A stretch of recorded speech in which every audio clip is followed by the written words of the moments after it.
You know, the first time I had sex with a woman, I felt for her. So you've had sex with... I've had sex with a woman. was Corona was down. And let me tell you, I want to shout out to the LGBTQ community, but stop lying to gay men that pussy is not sweet. There's no way you came from a pussy and it's not sweet. Don't lie to me, and that's why you will not play me. Yeah. You will not play me. And I don't want to be in a community where I'm locked and we have a certain way of thinking. Yeah. I was high on weed. This girl was throwing herself to me. And I was like, but I'm hard. Why am I hard? You have feelings of emotion. You're feeling some type of way. Yeah, and I'm like, but why did they say that I cannot be able to be with a woman? And there I went. And there I did it. And there it was good. And you know what? I was actually nastier with her than I have ever been with on the other side. Damn. And it was crazy because, yes, I had so much fun, but I could not love her. How did you come to realize that I'm into guys, I'm Yeah. not into girls? How I was growing up normal. I was a decent guy. I loved girls. I thought you're not supposed to touch a girl when I was younger. Yeah. And she's supposed to be respected and loved. I'm supposed to write her letters. I'm supposed to be this hopeless romantic. I'm supposed to create a universe for this girl. But that was the mindset.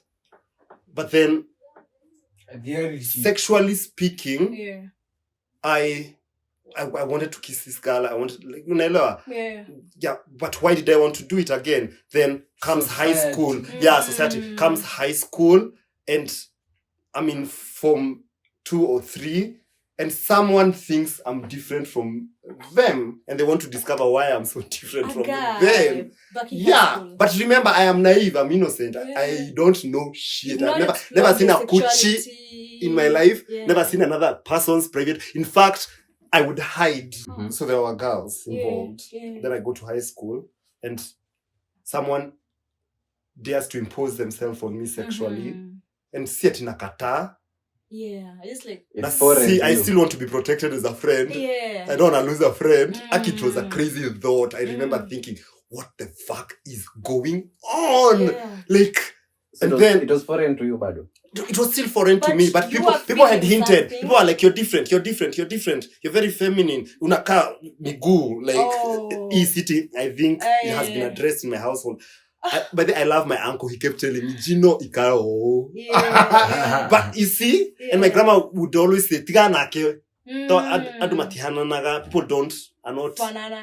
fanani. Yeah. And I don't know why women enjoyed my vibe, but men were like, there's a problem here. Yeah. You look different. Kuna kashida, and my uncle would be like, from a logical point. Makes sense, man. Yeah. It fucked me up. Did you agree? I did not agree because I didn't even understand. Them thinking you have a problem. I didn't agree. Number one, nimeriziwa kwa place yenye we all are answerable to 2 people, my grandfather and my grandmother. Yeah. I still have power because I know they love me. Yeah. So these are power dynamic type shit. So mi ni wale vijana kukichinjwa mbuzi unaambiwa upelekee wasichana kuna ile kana iko kakitu. Take to your girl cousins. I'm like, mbona mimi nisikule? Mbona mnapea tu madem? So I was very rebellious. And uncles would find that weird and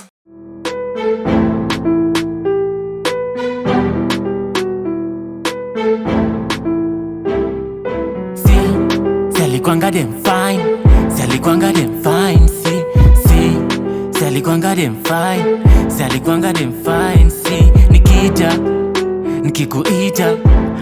Hi guys, welcome back to another episode of Radar 254. Yay! I am your host today. My name is Dee.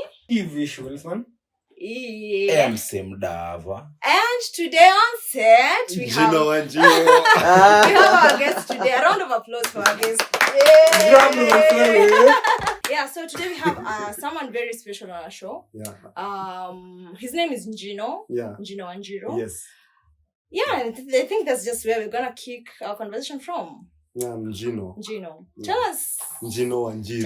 Tell us your name. Tell us who you are. Yeah. What you are about. I'm Gino Anjiro. Yeah. A creative artist. Uh-huh. I'm a vocalist. I sing. Oh, okay. In the ploy of trying to sing, I got myself into blogging. And now I just live life and yeah. How is life musically? How is life? To be honest, the older I get, the more calmer I try to be. Karma ama karma. Karma. Not karma. Yeah. Karma is Calm. Karma. Calm. The karma is Yeah. So I'm more in control of how I want to feel. Yeah. And like before, things would just happen and I'd not be in control and I'd be worried and I'd be scared and I'd be like, this is the end. Yeah. Now it's a bit more of like, oh, you know what? It is what it is. It is what it is. Yeah. Ulika maisha gear free. Okay. So you're freestyling this shit. So I'm getting to know you. Yeah. Umesema unaitwa Jino. Yeah. Do you have any other cousins who unaitwa like kama wewe? Yeah. Jino. Yeah. So mkiwa family gathering. No. It's crazy. No, you're not men. How dare you? I caught that so late by the way. No, it's not. It's not a new joke. Damn. Yeah, shout out to my cousins called Gino. Meno. Now I need to amend. The Meno family. Wanajijua. Ginos. Oh, Yeah. that was smooth. Lakini muda sema hiyo kitu. Achana. What? That was so like left. I got you covered. Wow. The only thing I'm anxious about in life right now is our nation. Oh. I don't like. I have Nikona anxiety Kenya. I feel like if things are gonna get worse, we can't even love each other. Yeah, It will be so hard to love one another. I just want that 20 bob uko nayo juu. Sina option. Yeah. And it gives me anxiety kufikiria that things could actually go there. I mean, I'm just constantly anxious that I'm in Kenya. Sometimes I just being in Kenya and being like, I don't have an escape route. Like, this is my reality is so troubling for me. I'm just like, sina nchi ingine. What? Hapa ndo Kenya. I'm not going anywhere. Actually today morning I saw a tweet by someone, so alikuwa trying to compare prices za motor vehicles, I think TX. Yeah. Toyota TX. So alikuwa anasema in the USA near about seme we pay to just a quick figure $56. Then akasema in Japan ina come down to about $42. Then akasema in South Africa iko 74. But ikifika Kenya iko 186. Bro, the same thing tumeona na ushi kwa hii style. What shit? Nilimeshtuka kitu watu wanaona na 7 na kuja kuuza na 9. Imagine. Yeah. Shiko his style is just asimame president. Literally. Atulete president mpya by the way. Atulete president because she's plugging people with everything. Yeah. She's doing the Lord's work. Truly. Anapiga kazi ya Mungu. Kazi safi ya Mungu. Bro, kiatu Air Force unavaa ile kulikuwa unauza kuna ya Sonani na kuna vayo 2. 10 feet Buddha. Hata nimeona zaine za wao. Sijui nilikuwa naogopa nini. Yeah. It's about time. I can maintain a house. Yeah. Yeah. Also, on that case, besides that, I have a startup called Urban Q Festival. A startup, yes. Basically, the idea was to do festivals and events in Kiambu. Yeah. I feel like Kiambu is a neglected part of entertainment industry. I feel that too, man. And we make half of Nairobi. Come on, we make half of Bedroom, Nairobi. yeah, Why do we have to go to Blankets to another town in Kiambu Road is the shit. Man. It actually is. Like let people come to Kiambu. Lakini okay, the problem with Kiambu Road, like okay, huku like ni kama watu unajua Kiambu bado ni ushago. Yeah. Like on a real sense. Yeah. Kiambu bado ni ushago. Kiambu sasa ina develop. Yeah. So like watu hawana sense ya sherehe. Yes. Like huku ukipangia watu sherehe, they are like the only sherehe zinajaa sahi maharusi like na kama tuseme kuna klabu fulani place fancy but ukisema huko ati uweke event kama masama festivals masijui ma drip and what like events kama hizo hazikuli na kuna campus hapa like people don't appreciate dressing up and going out anymore but I think we should trying to adapt or not. I think Mdava is saying Kiambu County, most of the residents ni locals. So in sense, for real. Hizo sherehe and what have you, and like in Nairobi, mali wote ni wageni. Yeah. Everybody ni mgeni, watu kila mseme come from different parts of the country, so it's easier for them to kupiga sherehe Mombasa Road, Ngong, but Kiambu residents. So I say wako like I don't want to party in Kiambu. I just want to go away. Alafu pia watu wa Kiambu, kitu kingine nilikuja kudiscover na watu wa Kiambu, like ni wase wenye wanapenda vitu mpya. Yeah. Like wanapenda kudiscover. Like wanapenda vitu like always letea okay, wacha nipende tu for instance. Always letea watu huyu waiter ameka kwa that place for like a year. Like people will not come there anymore because wamezoea tu kuona vitu mpya. Actually kuna hii fulani methali fulani akikuwa inasemanga akiria adunia dajero. Yeah, adunia dajero. Yani hebu interpret hiyo kwa watu wanapenda vitu mpya. I've had mweda vitu jelly watu wanapenda vitu jelly. So no maana unasikianga kumefunguliwa hii club nyingine kifunguliwa pale yeah, there's a culture. Huku Kiambu like to maintain like entertainment like an entertainment base. Yes. Ngumu. Yeah. Kuna hidden gems man. I think so. Mshenda hivi nje ya Kiambu Road ukienda Limuru. Thank you. Yeah. Bro, hidden gems. People are coming all the way from Nakuru to those places. Where else, maybe when one of my girlfriends took me there, I was like, huku ni kwetu na sijui. Just imagine. And I can see cars parked, from people having fun, and it's hot people by the way. The irony in it ni those guys watoka Nakuru, wanakuja kusiti wataka kwenda Naivasha na Nakuru. Wanakuja kwetu home. Nilikuwa nimeona TikTok. Huko kwa majani wanakaa mpaka yaone DJ. It was Park and Chill. Park and Chill. Yeah. Shit ilikuwa inashika man. Yeah. Alafu ni watu si wa around. Wana vibe kwa na DJ wao kwa majani tu hapo wame set up out of nowhere. It's nice. Wanaona tu hii scene whether tuchafu hapa wanaweka ma speakers wanakunya DJ wanapack no nothing to ni green to majani tu. See then that should be a gap for you as entertainers to create a community or something, because I've seen blankets start and blow up. It's not that it's special than any other event. It's just that it's 2-3 cool people invite another 3-2 cool people. We dress up, we go have fun. I've seen Thrift Social. Actually, Thrift Social is one of the best events I ever attended because it's a fashion event, meets music, it's bougie community. You think we are crazy? Kiambu tunaonekana like nikitokea na hizi earrings or things, you know, it's crazy over the top. He has piercings. You go to such an event and you're just basic. Suddenly you're basic. Nilikuwa nafikiria mimi ndio na shit Kiambu. I know shit. Kienyo. Ushinge mahali kujipata wewe kienyeji. Let me tell you. When I was blogging, like watu wanaongea uko confused. It was like mind blowing. This one thing happened to me one time and I remember thinking, I've dressed up. Of course, you can't tell I'm from Ushago, but literally I'm from the village. And then I dressed up. It was a Savara's launch. Savara. Yeah, he was launching his album. So tumeitwa media, blah blah blah, influencers, bloggers, celebrities, South Solo are the biggest. Savara is going solo. Unajua disimu ukuje. I had the privilege of going through that. So I went.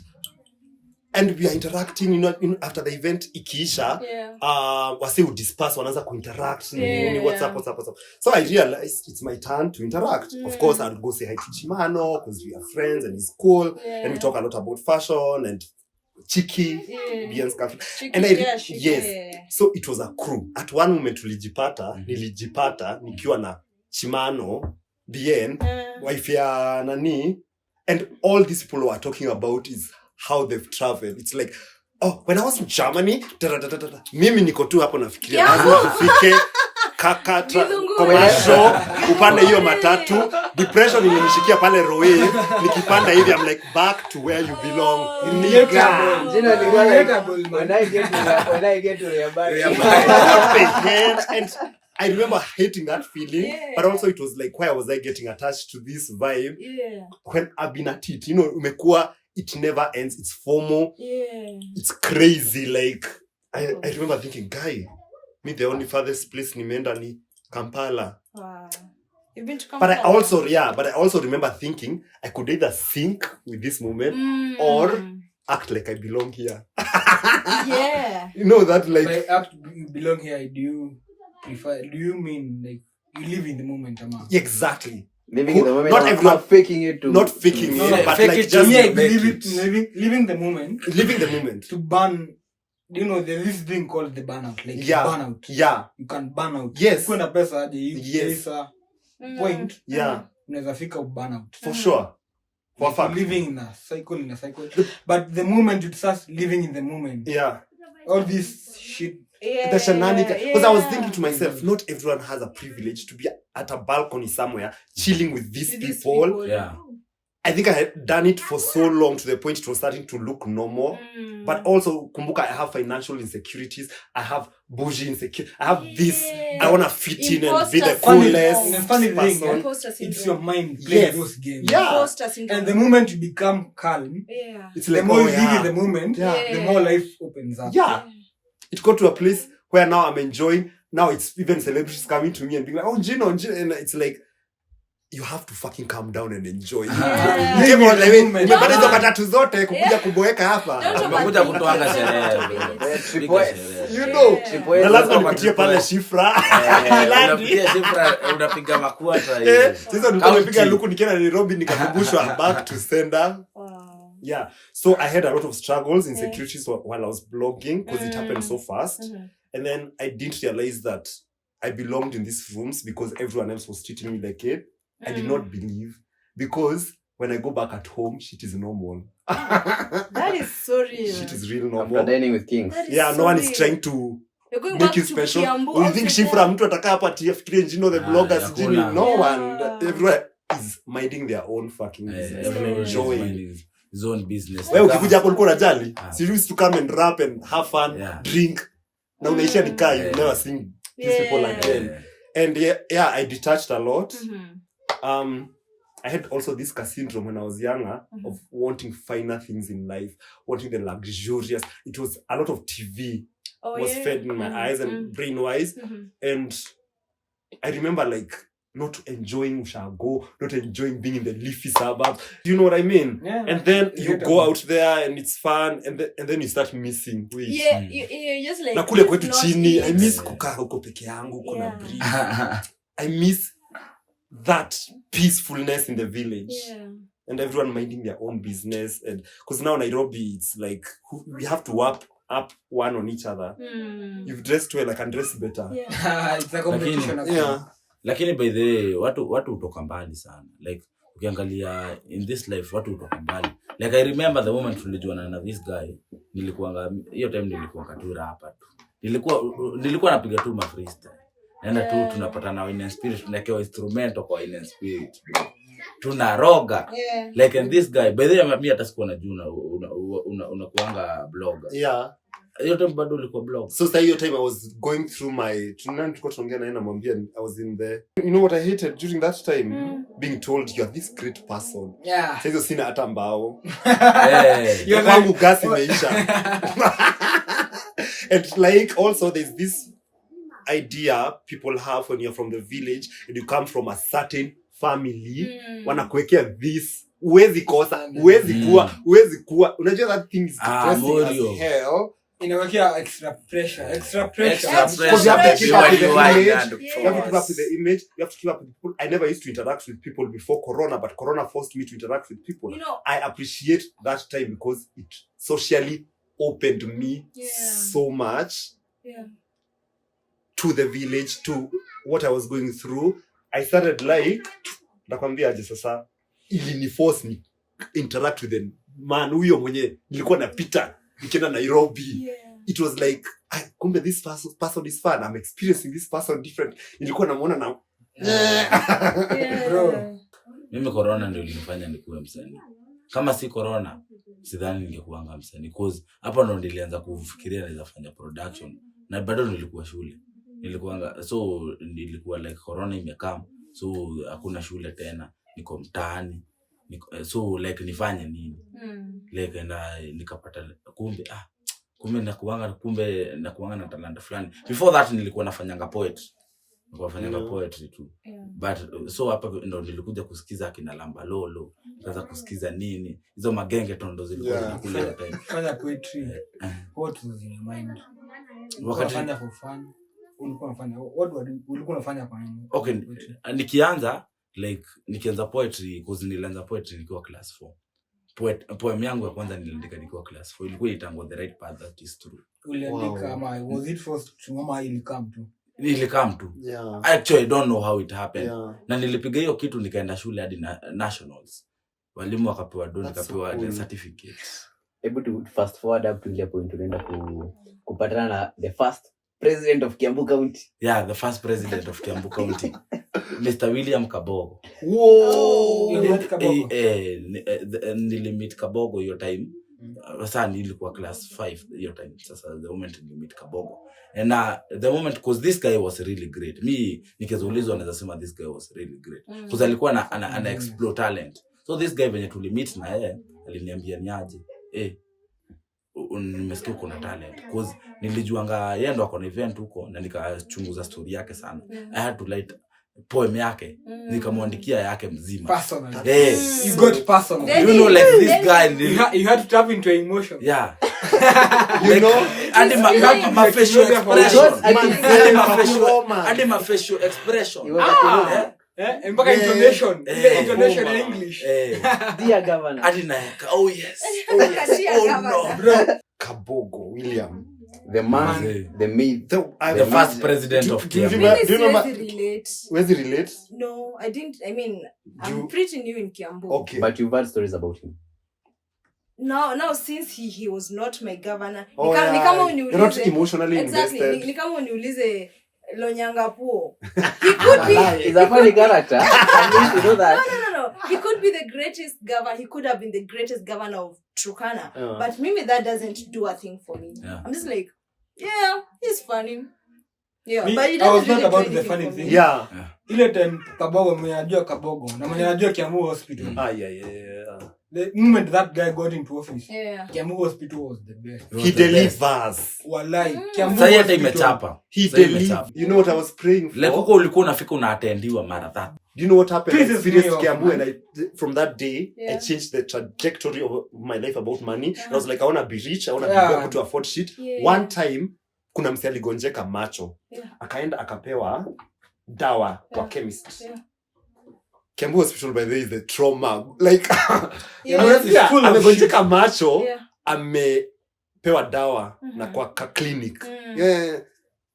Ameenda ameweka. Jicho anza kuoza.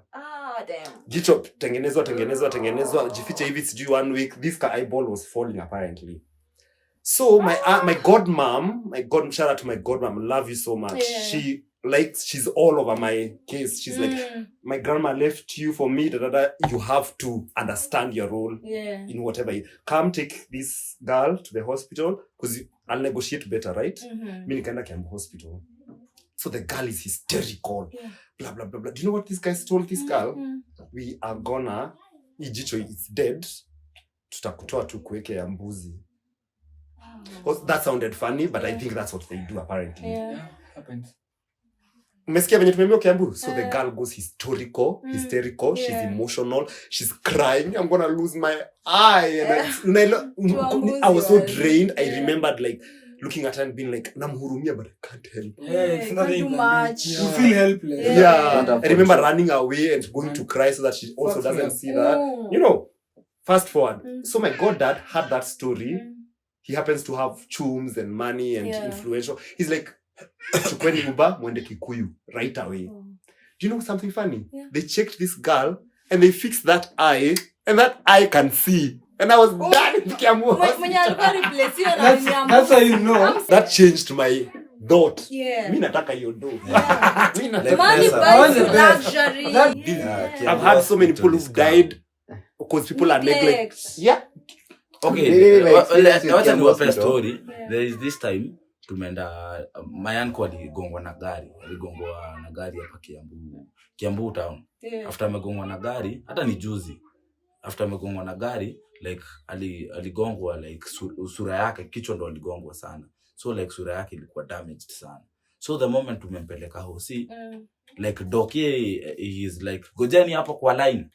Kwanza tumalize na huyu. Na patient mwenye anashughulikia anacheka. Patient mwenye anashughulikia anacheka, na tuko na anko yangu hapa man. manzi anakaa ni kama ana dead hadi anatuambia wallahi mimi nasikia ni kwenda naenda. Like watu hata labda hata mdunge dawa ya kwanza ya painkiller. Hakuna, wanatuambia tugoje. Duno tulivuruga hiyo hosi. Anko zangu walikuja wakavuruga hao wengine. Like what are you doing? Someone has like wanaanza kutuambia tutawaitia polisi. Nawaambia waiteni.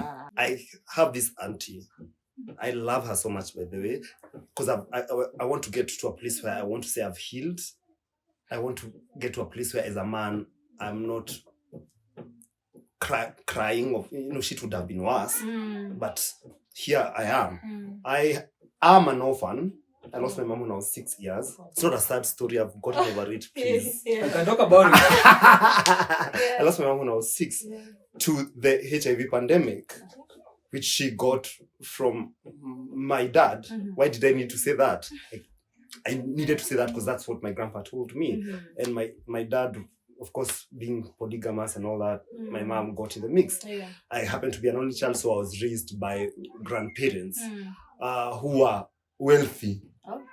Lucky, you know na? I know, yeah. So my aunt, after my grandparents had died, with them trying to control the dynamics of the family, they needed me on their side.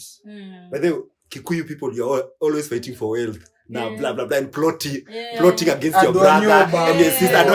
What is up with you and land? You know, we would fight. Tulikuwa tunafightia over land. Tunaenda kwa OCS. Tunauliza hii land ni yako? Hapana. Hii land ni ya nani? Ni ya tuliachiwa na Huka. Huka alibai? Hapana. Huka alipewa na baba. Why are you guys fighting? And I remember thinking, why are we fighting? But it's because someone wants to control the dynamics. There's always a greedy uncle and there's always an enabler of auntie. Two toxic people together, they are bringing the whole house down. So in my aunt, in her plight to control this narrative and to control being a firstborn, and she had childhood issues. Did she have some money? My uncle actually had money. She had also money. The uncle, but the husband to your auntie now. Yeah, poverty kwetu was a rare thing until our grandparents died. It was rare. Everyone was surviving and doing well, including myself. I was protected. But now comes this dynamic where they are not there, and now there's a vacuum where somebody else to occupy, take power and run. But also this person has to know that I'm not Huka and I'm not Shosho. Yes. So that brought a lot of enmity in my family. And also my stand as an only child and my mother's son counted, because I feel like people feel like the majority wins. And my aunt done mess up that whole shit. Brainwashing me, talking to my cousins about my dead mother who died in the year 2000, saying my mom was favored. Yeah, all feeding their kids to the point where they said, like, I don't deserve your shit because it's a lot for one person. And it's like, why is it a lot for one person? I lost my mother. Excuse me. I have suffered. I have lacked emotional whatever. I was raised by my grandparents who are catering for all of you. I deserve to enjoy this shit. My grandmother did such a good job, because I remember her saying things are not gonna be the same. The dynamic is gonna change. My grandma was a realist. Like, she would drop it like it's hot. So at the first time it was hard, and everyone was giving me attention, and everyone was loving me. And you were young. And I was so young, and I was feeding it. At least I'm my biggest friend. Mi najua kujikalisha na kujichekesha na kujifurahisha. And I remember when it hit me, it was not during the burial, because I was dressed. Nimebaiwa viatu. My grandmother is just there, emotional, holding me. My grandpa, everyone is soft on me. And I remember enjoying that. But now life had to go back to reset mode. I remember one time I was crying. And I would be, my grandma would ask me, unalia kwa nini ya mama? She akanibembeleza a few times. Then one time she just slapped the hell out of me and told me, you know what? That woman is not coming back. Get to reality. Don't be so. Do you know there are orphans who sleep hungry? You're not hungry. Do you know there are orphans who go to public schools? You're going to a private school. Can you shut up and just grow up? And I was that young. She started raising a man now. And I think she did a better job with me than her sons, because she was a bully to her sons. With me, she was a bit tender. And I could hear her. I could hear her worries, her da-da-da. She would wake me up in the morning, be like, can we do this? We would pray with her. She's a big influence. By the way, do you know, in my family, no one has ever asked about polish, queerness, being. I want us to go back to your story, but in detail. Yeah. Like, I feel like we're not getting the whole of it in detail. Yeah. So let's go back to what you're talking about, but from like how it started. Yeah. How it started. How did you get yourself in the whole realization thing? How the struggle was. Like, take us through the whole of it. Yeah. Number one, I was always an artist. I was always a singer. Yeah. It had nothing to do with my sexuality. Yeah. There was no sexuality when I was growing up. Yeah. I didn't know that people fuck. Oh, all right. Yeah. I didn't understand why I would get a boner. I would look at myself. You know, you're growing with grandparents, and you're very. And you're umekwa holy. Umetouch topic fulani. Yeah. Unspoken. Yeah. I found myself being attracted to that person over and over, but in different people, looking for that person who took the innocence away. I want to know more about that for you. How did you come to realize that? I'm into guys. I'm into girls. How did it? Like, I was growing up normal. I was a decent guy. I loved girls. I thought you're not supposed to touch a girl when I was younger. Yeah. And she's supposed to be respected and loved. I'm supposed to write her letters. I'm supposed to be this hopeless romantic. I'm supposed to create a universe for this girl. But that was the mindset. But then, sexually speaking, I wanted to kiss this girl. I wanted, like, yeah. But why did I want to do it again? Then comes high school. Yeah, society. Comes high school, and I'm in form 2 or 3, and someone thinks I'm different from them, and they want to discover why I'm so different from them. Yeah, but remember, I am naive. I'm innocent. I don't know shit. I've never seen a coochie in my life. Never seen another person's private. In fact, I would hide. So there were girls involved. Then I go to high school, and someone dares to impose themselves on me sexually, and see it in a kata. Yeah, it's like I still want to be protected as a friend. Yeah. I don't want to lose a friend. It was a crazy thought. I remember thinking, what the fuck is going on? Yeah. Like, so and then it was foreign to you, Bado. It was still foreign to me, but people had hinted. Something. People are like, you're different. You're very feminine. Unaka miguu, like sitting. I think it has been addressed in my household. But then I love my uncle. He kept telling me, Gino ikao. Yeah. But you see, and my grandma would always say, Tiganake. People are not fanani. Yeah. And I don't know why women enjoyed my vibe, but men were like, there's a problem here. Yeah, you look different. Kuna kashida, and my uncle would be like, from a logical point. Makes sense, man. Yeah. It fucked me up. Did you agree? I did not agree because I didn't even understand. Them thinking you have a problem. I didn't agree. Number one, nimeriziwa kwa place yenye we all are answerable to 2 people, my grandfather and my grandmother. Yeah. I still have power because I know they love me. Yeah. So these are power dynamic type shit. So mi ni wale vijana kukichinjwa mbuzi unaambiwa upelekee wasichana kuna ile kanaeko kakitu. Take to your girl cousins. I'm like, mbona mimi nisikule? Mbona mnapea tu madem? So I was very rebellious. And uncles would find that weird and in the Kikuyu culture, it's very weird. Yeah. Mimi nilikuwa naleta shit. I never understood why. Nyama imeiva tumeshinda hapa and you're catering for the girls first before mimi mwenye nimeshinda nikifosiwa kushika hiyo mguu. Actually pambuzi kichinjwa. Kuna specific parts so I didn't have those lines. I also didn't have lines za gender lines. Like if I'm with the boys, I'm a boy. Tucheze. If I'm with the girls, I could be as feminine. Wow. So I never used to know the lines, but now, and I never used to understand what's up with me because I knew I was different, but I didn't know what's up with me. Why do I love color? Why do I love things that guys don't necessarily are drawn to naturally? Why do I attract girls so much to the point I almost want to be with them and be loved? And with the guys, I always had to feel like, oh, I'm competing. Another thing I did as a child to protect myself when we were playing football with them boys, I would be a goalkeeper because I knew the ball was so far away from me, and I knew I'd be blamed if nikichengwa. I used to fear kuchengwa. I was like, oh no, the way you did to Joe, I don't want to go through you just kind of felt... So Joe is in your story? Joe is a cousin who used to be bullied. We have a Joe. We have a Joe in the house. You see the Kerea I was telling you about? We have a Joe in the house. The Kerea I was talking about, his name is Joe. Yeah. Yeah, Joe Kerea. And tunamshuku hivi. And tumekuwa speculation. Hadi alikuwa goalkeeper. We don't judge, we live. So ilikuwa so weird because I would run away from boys activity because I knew hapa competition ni ngori. But now in high school it changed because now umeweka mkono yako hivi. And then I met a bunch of cool friends who we would hide and talk about Beyonce, Kardashians, and they were labeled as our drama when you So why were you hiding then? Why? Hide. Why are you hiding? Hiding? Yeah. Because you don't want to speak about the Kardashian in front of the boys. I think I know why. They're not ready actually. You don't want to talk about Beyonce and how you liked her flawlessness in front of a masculine men, a lot of guys. Exactly. There would be that feeling of judgment. Yeah. And you know what I found? They are very judgmental when there are so many, but also very protective.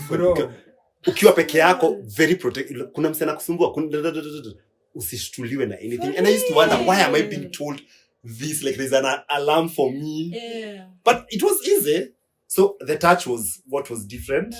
I feel more secure around straight people than other even queer people, because queer now feminism, I find feminism toxic when they are together. It's toxic. I find masculinity too toxic when they are together. I find even gays, LGBT community so toxic when they are together. It's one trying to up one and that. I find wamama wakiwa so toxic wakiwa wote pamoja. Unaelewa kuna like there was this time tulikuwa tumeenda kula mbuzi somewhere and these guys, they are men, full grown men, fathers to our ass. Unakumbuka tukuruka ukuta ndio tuende tudinje na fulani na fulani. Mbona tulikuwa na so much energy, and I remember thinking, no, I don't want to have such a conversation with my at 40. I want to think I can still get laid, right? So sexuality wasn't a thing to me until that touch happened. That because apparently I was pinned on the wall. No, I had not seen this. You're talking about your facts. In high school, how my first guy to guy thing ever happened. You are in high school? Yes, I was in high school. I won't say what high school though. Let's continue. How did ilianza aje? So this guy started joking and telling me, you're different, you're not like other How people. How much older than you was he? Alikuwa form 3 nikiwa mono. But sasa alikuwa form 4 nikiwa form 2. Yeah. So but we were friends all through form 1. Okay. Never did shit, never da. Yeah, but he just kept being like, yeah, you're different. Yeah, and he was so friendly, so nini. I used to find him charming as a friend, like ni beshte yangu. Yeah. Was he feminine? He was not feminine. He was actually so masculine. Was he popular? He was popular. Yeah. You guys, like, I think the popular people are weird. Yeah. But sorry for another day, but like I done see a thing about popular people. There's a trail. Yeah, the basketball captain, the rugby captain. They have a thing. There's a thing. Yeah. Even it goes to see something to do with CU people. CU. Wale wase see you out top cream yo. Please help me understand why a reverend would hit on me. No. A reverend who's supposed to be a youth. A reverend akona collar. Story for another day. Okay. So it happened. We have a day. So it so happened. It so happened. Yeah. What you see, you can't unsee. This person did this to me.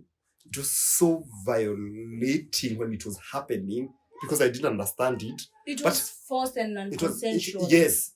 Yes. But I remember not thinking I don't want to lose my friend. Okay. If I refuse this, what's going to happen? And then nakwambia wase mimi shoga. And then kila mse shule anaita shoga. Like I don't want that to happen. Like there was a lot of confusion as a young person and wanting validation. Yeah. And wanting to be the cool. Yeah.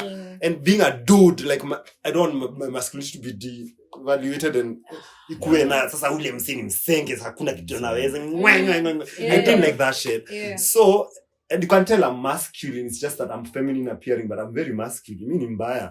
So this nigga man, nimeenda kwa preps. You guys help me understand why this thought and vision kept coming.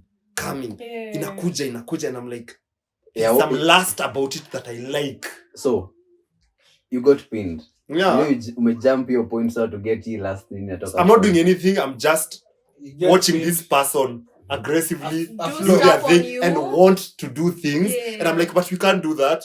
What will happen if we do this and this other thing happens? Maybe you wanted it. Yeah, alikuwa najua Kenya nataka, but me clearly sikuwa najua what's happening because but you wanted unataka.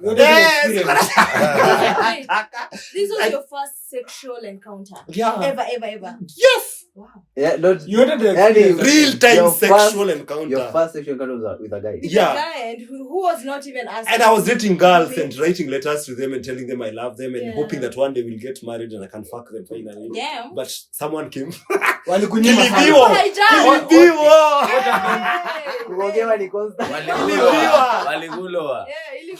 For the record, your first encounter with sex, was it a female or a male? With a guy.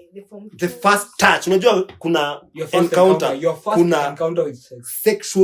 Sexual. Real time sexual. Because kuna hiyo when you loved a girl and you wrote letters to her, but you knew sex is not allowed. Yeah. My first sexual encounter was nikiwa form 2 because this person literally forced themselves on me and I didn't say no. You're okay with it? We didn't fuck. No, I wasn't okay. It was scared. confused. Scared. Just for the record. There was a lot of stake in it. And you were also maybe curious. I was also curious to wonder. I was wondering, mbona kila msee anasema this about me? Because even there was a cousin of mine who was apparently in a national school and he understood this, whatever this is. And he would ask me, I think you're going to turn out to be different than an average guy.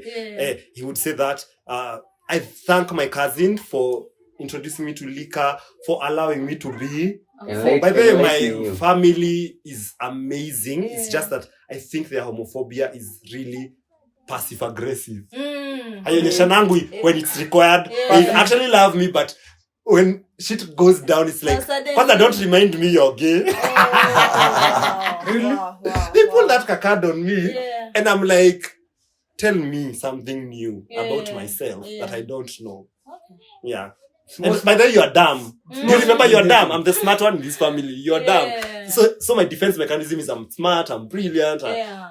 Girls love me. I'm the star of the room. I played that game. Me hakuna mse wa familia hata ni bully. Out here I'm bullied sometimes based on how I appear. There's a day I'll be very masked and I'll feel like do this and the boy energy will be out here and I'll be fine. I'll survive. The day I'm feminine, niggas don't want me to be in peace. And it's niggas who are affected more than the ladies. And I get it. I have one question for the niggas. Niggas in the house. But me, I'm more logical. Very logical. Your date of birth and the month.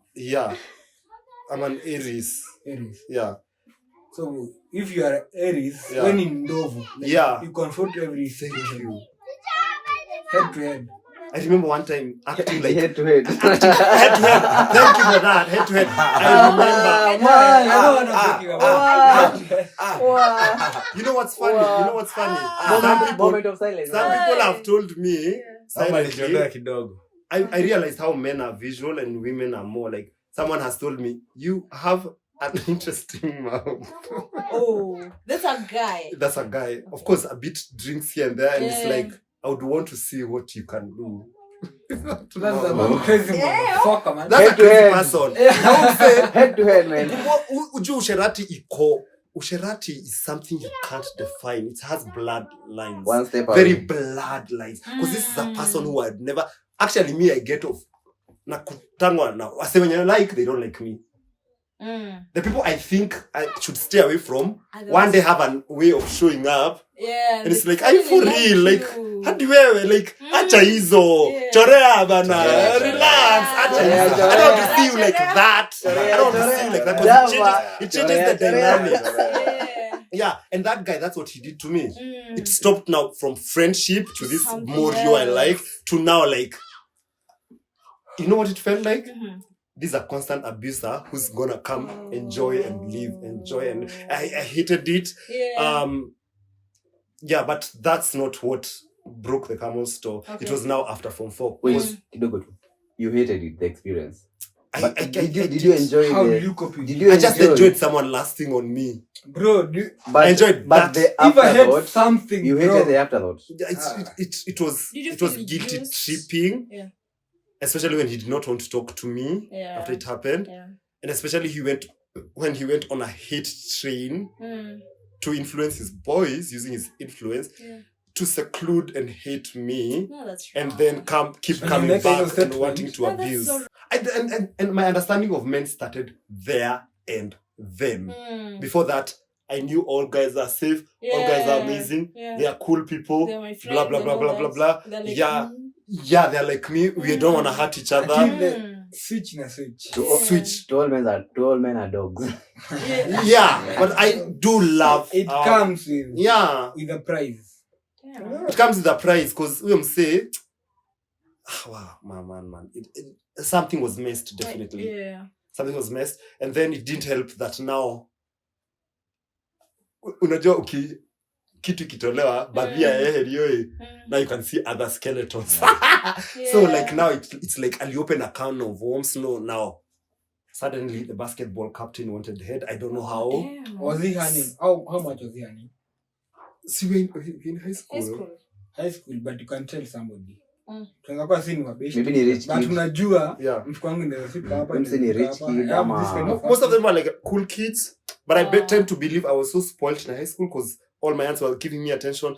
Because what my family did, ni venye nilingia mono, they didn't come for the first visitation. Okay. And remember, I'm an emotional cry baby. You left. Me, I cried. I caused. You have been left out. Yes, and I made sure every member in the family knows that I'm. You know what I did? Yeah.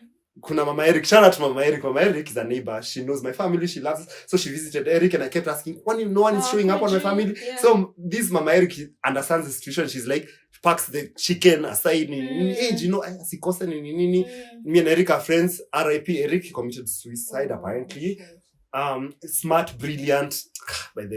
Anyway. The most bad people commit suicide. But I want to say that I remember not being very straight because I'd hang out with Eric and I would feel this protection.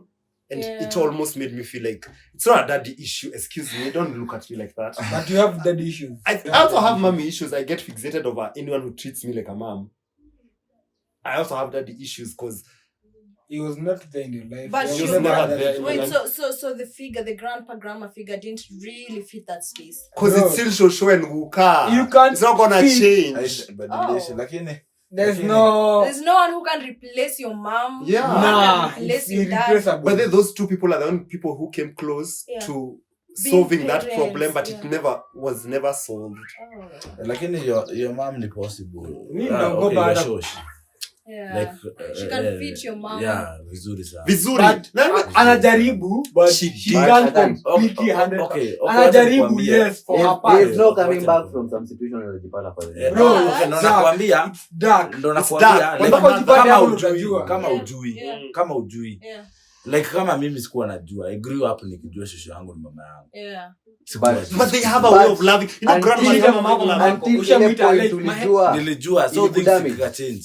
Ushaita mamako like, hey mom. Exactly. Mimi actually this is the first time I'm hearing. That's a life changing moment. Your mom, hujamuita your mom. Nilipata trauma. Unamtanga jina nyingine, you do get trauma. Hata simuitangi kitu. Exactly. Na naingia nikiwa nimeanza conversation. Mimi niko na swali. You know, this is the first time I'm interacting with mommy issues. It has always been daddy issues. So they go 50-50. Yes, I've never really come across a mommy issue. Can I define you what a mommy issue is to me? Because I've experienced it from another guy. Yeah. We are forced to be so strong to the point where when a guy is meant to be vulnerable and in need, the mommy issues just jua mezifungia sana zinatokanga. So mnasema the mom helps with the emotional part. Every day you are strong. Yeah. So that moment uko na kawindo kakua weak, it's like I'm weak on this. This thing about mommy has also not having my mom there is a double-edged sword because it has made me to be stronger than I was. Yeah. You could have been. You are a cold motherfucker. You don't believe in religion. Yeah. Yes. Yeah. Mother tuongee. Yeah. So how A bit cold. You are a cold motherfucker. as such? I am very emotional, but being heartbroken by love, by relatives, You're by used to family, it. by dada, I'm just like, why do I need to expect anything? Why? I remember when I was a child, I was happy, I was selfish, I was cocky, I was mannerless, I was evil. Yeah.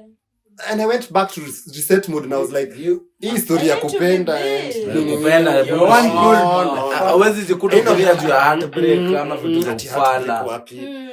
Like roho yako ina growing ikiwa ngumu. You know what I realized? I overthought situations that didn't require overthinking. And that's why earlier on, when we were bonding, I told you, just because a guy cheated on you doesn't mean he doesn't love you.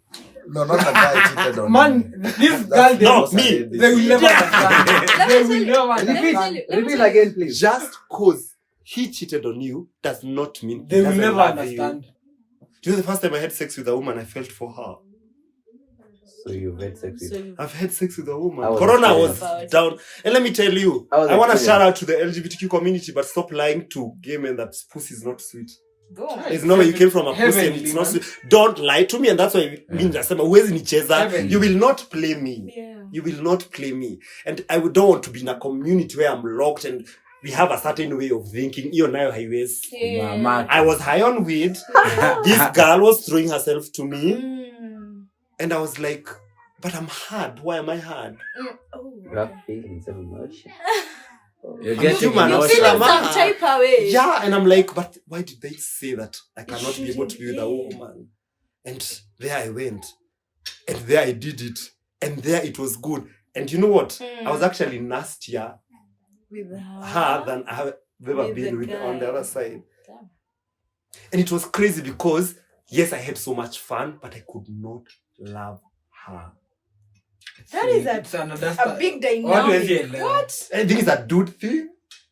My first time to drink alcohol. Yeah. My first time to take weed. Yeah. My first time to have now real penetrating. After Form 4 ndo ulivuta weed band. Kila kitu nilifanya after form. Remember, I'm from they were agrikana. Wito no mwaka wigirirwo moko no fatio ohikanie wekyo hikiwa kanitha we. Otuke mudhuri wa itora. Oh my god, that shit used to freak me out. Unaingia hadi brigade. And when my cousins were growing up and settling into these roles, mimi nilikuwa nashtuka juu niko like, even if kunafaa kuenda. Because I could see my uncle was fun. My uncle was fun. We used to drink. He used to bring hose. We would hide and cheat lie to every hose so that he'd pay us. And now ameoa, and then he's a different man. So this girl, you know what she did?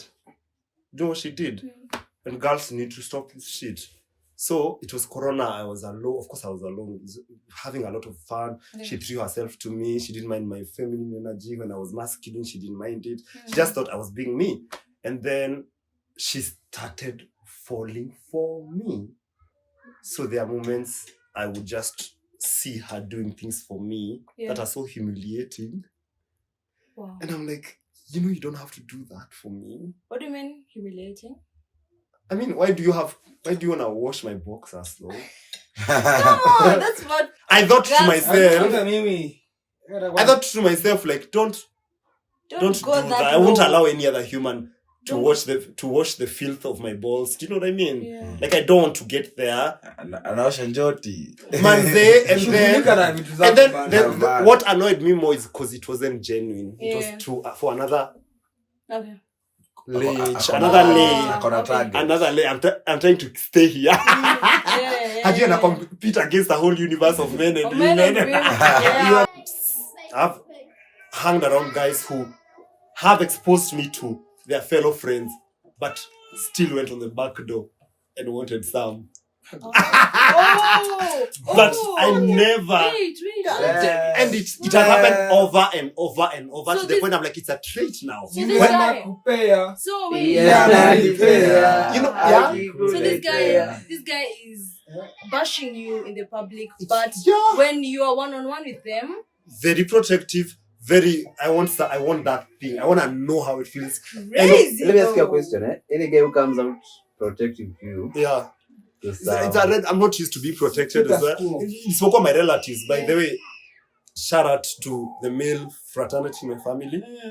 I know their homophobia is very subtle. It's very selective because they know me. And you know what? They actually love me. Their kids, like I see the kids of my cousin, they adore me, they see me, they glow up. And the wives of my cousin, me, I'm that one. I'm that guy who, if you marry someone, I have to validate if they're cool or not. My uncles did it. I see my cousins doing it. And when I love their wives and their kids, I can see that kind of satisfaction. Like, can't Gino, they're getting along with Gino. Like, what else is? And it's also a stereotype. Because I'm not the validator of a toxic bitch or a cool bitch or whatever. But also I think ni yako ka stereotype yenye hawajui wanafanya. But also I feel like there's a subtle homophobia. Is everyone perfect? Yeah, do I have homophobia? Do you know some of the gayest people are the most homophobic people? It's not even straight people. How would you be homophobic? And you're gay. How? Yeah, it's like you go out somewhere. Acha umama, acha kukaa hivi, acha nini, and it's a fellow fag. On that. How can I be homophobic? My bitch is gay. And you know what I realized? When you're hanging around a straight person, woman or man, and they're secure about their sexuality, they don't give a fuck. They actually don't care. Like, where exist? So where exist? This is korada yako. Just survive. Hata wananitia short. Shika. They're not. All these bitches are gay. I know why. Because women are very gay. These guys queer. These guys queer around you. Hataki kushukiwa na wewe. Yeah. So and I've lost friends because of that. I've also met someone who's confessed a lot when they're drunk, and then when they're sober, they just don't want to see me. It's like, God damn. So I've lost trust in humanity kiasi. Na hizi story ya kuongewa ni constant. Ni ukweli. People are, I've just lost some trust. Umegongewa ama umegongwa? Ama umegongeana. I feel like these days I am very malicious. I have been in a stable relationship, so with someone. Yeah. Stay kumtaja. Shout out to you. You know I love you so much. But what I realized when I was single and out in the streets, because you know what? You're not gonna get someone out of the streets. You need to go to the streets and agree with someone. You need to leave the streets. It's never it's crazy. So when you're out there in the streets, it's crazy. No expectations. Excuse me. Don't expect anything. Because I see the women, the girl, I love you type shit. Trauma that the guy moves on and marries a lesser beautiful bitch and the girl is so annoyed. And I know that story. I also know a story where I have this girlfriend, but I will never let her know my weakness because I will be with you and you will understand because you've been oppressed all your life. Naweza kuletea mashida zangu zote. I'm not trauma bonding with nobody. Yeah, that's what I'm not gonna do. And I'm not gonna. I have my issues. How am I gonna heal your issues? Who decides when it's a relationship? Because that's another argument we get lost in. Who decides? It's a relationship. Is it the woman? Is it the dude? It's the woman, yo. I think it's the dude. It's the guy. It's the woman. No, here. Okay, because dude akiamua it's a relationship, it's gonna be. Exactly. Woman akiamua it's a relationship, haitawahi. The guy akiamua ni sawa, but dem akisema hataki. That's the end of it, yo. When they don't want. I know if a chick is they've been fucking you and they ever say they don't. Exactly. Bro, I have this. Kama umedinya day more than 2 or 3 times where to jua she would want it to be she's on the next level. You there. She comes back. Would repeat that for the guys again? I think they need to hear that. Kama huyu dem anarudi kwako and you're fucking constantly, she definitely wants more. She's expecting more. Ama Kama mshina mkigongana mkiambia we the woman, let me tell you, energy ya wanawake ni totally different. I think women, they are more of what am I gaining out of this? What am I gaining out of this? It's the same with a man. Not really. A man can date downgrade. They can date down. Yeah. A woman can never. Oh, right. Let me tell you, guys are so careful. Guys are so careful with who they are dating. He cannot be dominant and you're more intellectual. Me, I see them running away when they realize aka nikashoga intellectual, nikajinga, nikashenzi. Because initially, I think a man should thrive on dumbness and weakness on a woman. Cause she keeps coming back. Yeah. Have you seen guys who love women because she keeps coming back and he's like, nakapenda tu. I just love her. I cannot refuse her. And it's that he loves that weakness he sees in her. Yeah. It's not there. It's not the if she turns and becomes smart and sassy and classy, ataanza kushanga. Kwani kameanza kuhoka, ametaste something else out there. It's mimi nilishapata experience that dem fulani alikuwa ameunga. Dem like for real dem alikuwa anapiga gym. Masculine women but they love stars. Alikuwa anapiga gym mzee. Alafu alikuwa na haga. Yeah. Huyo dem kila saa tukikosana alikuwa anajileta tu. Tukikosana na akikuja siwezi kataa. She was masculine. I have a question. Out of nowhere, because you've been surprising me with the out of your nowhere. Did she ever spank you in the bedroom? Son. You see, let me tell you something about spankation. When it comes to dudes, don't ever spank a dude in public. Yeah. It's very offensive. Bro, me naweza piga hata hate. But kwa bedroom, your shit. Hadi anashtukanga. Even in the bedroom, inakuwa surprise. You unashtukanga kwanza, alafu una adjust. By the way, don't ever try that shit. Dem bara kukuspank. They love it, but just don't do it in public. Just don't. Yeah. We got a head. I love you, but man, you don't do that. Kwa mbele ya mboge bali. I don't know what up with that. Alafu kwa memory wako ndo wanapita hapo. Is that a homophobic kind of thing trait in men? It's a subtle. Siku hizi kuna vitu tunazitanga blurry undertone. It's an undertone, yes, of homophobia because see, bad homophobia, it's also about masculinity and okay. I can't be a bitch when it's when you kujia direct like now I'm a blah blah blah. What the fuck are you doing? Like kama do you see? Lakini kama hao mademo wanakuanga crazy sana by the way. Like huo dem hadi alikuwa ananiinua bro. Bana, ananipea maji. I have a song called Got Your Back with Ziki. Unajua Ziki? Who knows Ziki? Ziki is the artist. Ziki. Nasikia ngoma yake ya Ziki ama kama ta baby vile wataka sakata. Kuna hii ngoma pia ya Benzi wangu never leave me. Take it slow, twende pole pole. Shout out to you, Ziki. So guys, let me tell you, when I was blogging, I had a fabulous life, yeah, we can't take that away. And I was dreaming it in high school, then all of a sudden I was there. Yeah. So manifestation. One thing, eh? So we are back to urban. Oh my god. Whatever. Yeah. So Urban Fest was created because I was a blogger. But remember when I was blogging, I was in the EAT situation. What was it about? I would choose an event not to go. Like nilikuwa nimefika place. I don't respect Bahati, I don't want to show up. Coke Studio I used to go because I would. Oh my gosh, the food. Yeah. But then Kalulu, for real, and I will not lie to you. Those are my masculine traits. If you come to my room, you will never think I'm feminine at all. But I'm very feminine. But I'm such a dude. Yeah. So I would go there to eat. Coke Studio. I was invited. I didn't necessarily like it. But you know the experience, the hanging out. Unakuta P-Square wameka hapo next to you, Nadia Mukami. I remember interviewing Nadia Mukami in her room and thinking, this bitch is basic. I'm not judging. I love you, Nadia. But I remember in a professional setting, I want a bit of like, can you be free? I remember being with Carly Graff and it was fun. Stimulating. Yeah. You want somebody something exactly.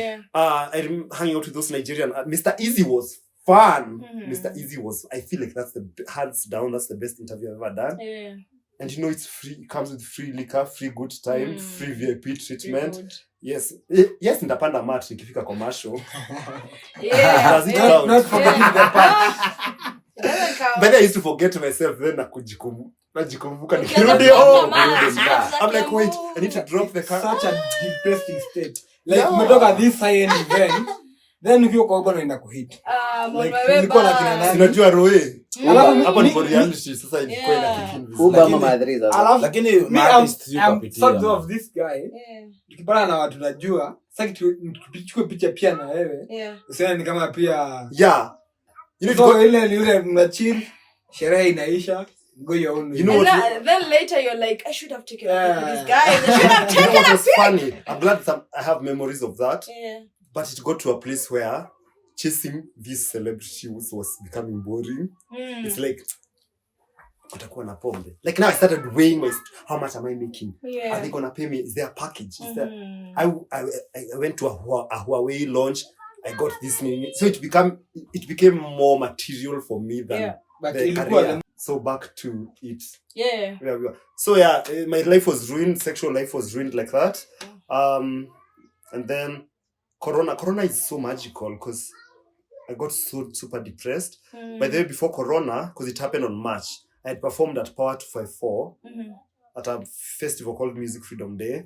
It was my first showcase as a performer while I was still working with Giuliani. By the way, I'm one of the longest serving assistants of Giuliani. And I remember my cousins being so proud of me. We are chilling with the big boys. Literally, I was just about to say, you never really get to know someone until you talk to them. Yeah. I mean, we've been bonding from like 10 a.m. I'm just like, I'd go out with Julian because he doesn't drink alcohol. Kuna hii rap battle walikuwa nayo na Calligraph na King Kaka, and VIP was just us, and Julian, typical, he won't carry anyone, just me. His assistant, I'll take care of his phone. And I remember the table had so much alcohol, and Calligraph was sister who looks like Calligraph clearly, and then Kaka and whatever. And I remember thinking, I'm gonna drink all this alcohol at Juliani by myself. By my fucking self. And I want to pay for this anything, shit. This is a good career. And I remember drinking it, looking at Calligraph and Ivy venye tumeka. And that was my first ever ambiotic hangout with celebrities. And to be honest, once you do it over and over and over, it becomes more.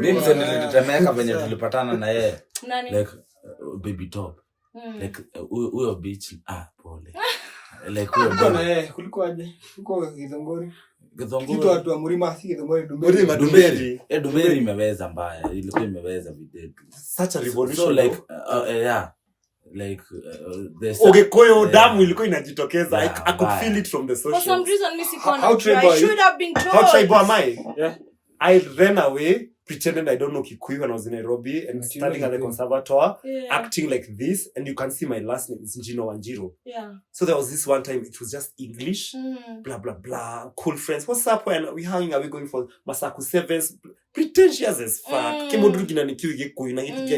So I remember one time, I had, I was employed, I was drinking. Everyone has that drinking spree where it's like you're discovering alcohol for a new time. For a new experience after you move out of home and you spiral. It was at the end of the day, you party Nairobi, Ruaka. I happened to date a very rich kid who I mistreated that, but I'm so sorry. I mistreated that person just because I was cute and alikuwa anahitaji validation yangu to the bogi. The most unvalidated relationship is our marriage kid. So I remember just mistreating this person. Scam. But say, I remember discovering there is nothing I'm achieving. And I remember I was so drunk, intoxicated. I never had time for myself. The apologies were alcohol, let's go out. Opulence, nini. Do you have this car? We'll go to Halloween party. Look at me going for a Halloween. Right now, hata nilikuwa na Halloween kwa Kenyans. Mmesolve hizo mashida ziko Kenya huku. Umedesign costume. Halloween. It's not even your culture. It's not even, I've got even a Halloween in VM. Ask your super MC hapa alikuwa MC wa Halloween party. I remember holding that relationship like, I'm dating this rich kid. Hatutawahi kosa do. I'm working. I'm professional. I'm brilliant. We are drinking. And then I remember one time my grandfather Deas calls me in the middle of a drinkation. And now you have to speak in Kikuyu. And I had to speak in Kikuyu. Ooh. And I had to explain why I have not been home. Ama nilihama. And it was a turning point also. I remember dumping that pass. I remember my heart sank. And I was like, is it to naenda? Because we would drive when we are drunk. Kuna moment we were supposed to meet a tractor and then tukaihepa tu kiasi. Unajua wale wenye wanajua kuendesha gari, but you never know your day. So mimi sitaki no joke. Sitaki joke kifika ni hivyo. Unaelewa? Mimi sitaki kuwe na wewe juu ulikuwa umelewa. But I thought you had peace with death. I do have peace with death, but I want to die on my own, like terms. Like it's a natural death. I'm stuck. How do you die on your own terms? You don't know, but also you have no control. You have no control. Yeah. Kifo ni kifo. Na pale penye the fact that I was saved. Ni hapo. No, this one what I'd say. Not dying in a situation that you put yourself into. Can you imagine that phone call? My grandfather receiving a phone call because you were drunk driving. Nimekufa tukitoka party West tukienda South Sea. Very bad. Hujakuwa home 3 weeks. Yeah. I know. Let it not be because you were drunk. Can you just stop with the drink and driving? Yeah. Can you just advertise and say, don't drink and drive? Don't drink and drive, guys. Don't drink and drive. Smoke and fly. Yeah. Smoke and fly. Me, I want to see me and that personal encounter with Ted. It's me and you, we are meeting up. That whole conversation is uncomfortable for me. It's not icky. You're having peace, bro. That's peace. When I confront head to head, that's being calm. It's a hard place, but also it's a place where you have to think, I'm not in control of this thing, but also I need to take care. We are not in control of anything, are we? Yeah. No, we are not. Can you control? Absolutely nothing. Can you control the weather? No. Traffic? Only how I look. Your money? Yeah, that's all you can can't control shit. Yeah. So you got, just face it, need death. Here I am. That is a very scary. It's very scary. I'm actually I don't even know how to do that. No maana tuliambiwa usijinyime ati unasi. Yeah, usijinyime. Unaweza fikisha mita uje. That's a poor man's advice. I like it. It's a fast life. It's a rapper mentality. I get it. But also I don't want to be poor because of not saving. I want to have enough to save and have fun and do everything I can do. Okay, the point ni usijinyime ati una save. Hapo ndo point iko usijinyime ati una save. Save ukijipea. Save ukijipea. So, like ukuwe na enough ndo usave. So lakini usijinyime ati useme Mr. Kula leo lunch ndo ni. But I won't lie to you, I spoiled myself a lot when I first got a portion of my inheritance. I went out alone. I drank alcohol alone. I ate chicken peke yake. I went to Think Twice and Mr. Price. Bro, like that opulent feeling is amazing. Very amazing. But I remember kuna kitu nilikuwa na recover from. Because it's like at one moment I lived a good life and then shit went down, corona nini. Yeah, and I had moment where the corona is another conversation to have. Tumeshikwa mara tuko na muratina, tumepatikana tuko mbogi, tuko overcrowded, tumeshikwa tumepelekwa ndani, mara tumepatikana na msichana hatuja keep social distance kwa majani. Ni nini mnafanya? Kwa majani. Kwa majani nilikuwa napiga mafoto shoot huko. Kuna so much fun. Mbaya. Explain a good. Kwanza huko saa 6 huko. Like hiyo. Ndio kama mnaingia late mpaka saa 6. Then unachomoka. All right, guys, that's how we wrap our conversation. That was it for us. Like, share, subscribe, comment, follow us, retweet, whatever it is. So well. I'm so panicked right now. Yeah, it was a nice conversation. That is it. Bye bye, guys. Tap. But you're hoping to see Gino again. Absolutely. Hii conversation haijafika mwisho. Man, we're just like halfway done. Time kidogo, but we'll be back. We're hoping to see you soon, Gino. He or she. They, them. And enough with the pronouns also. Okay. Because I take back. All right. Like pronouns inakuanga so funny too because it's like. All right. Yeah, but they them. How should they? No. In the next conversation, we're gonna dwell in that. When I come wrap it up. Yeah, you can refer to me as they them, but also call me Gino.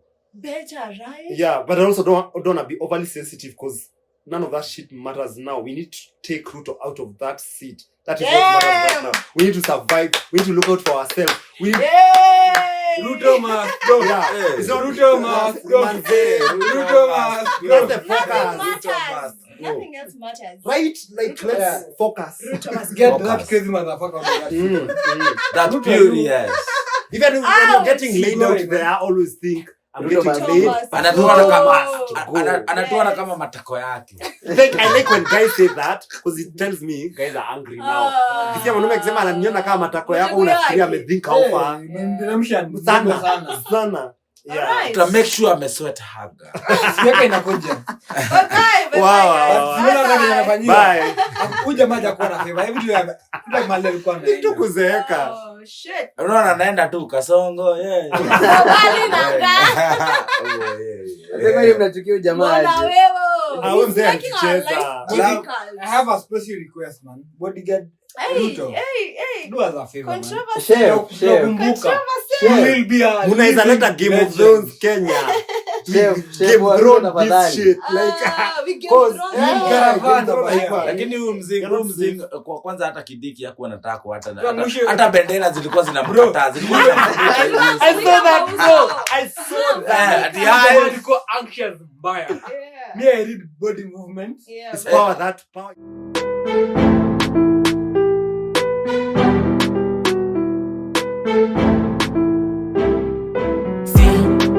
Kwanga dem fine, Sally kwanga dem fine, Sally kwanga dem fine, Sally kwanga dem fine, nikita, nikikuita, hapana sita, tupatane saa 6, tuwashe sensiminia, me say baby hapana, inama, your body kona mana, the way she moves mpaka ex anajificha, ati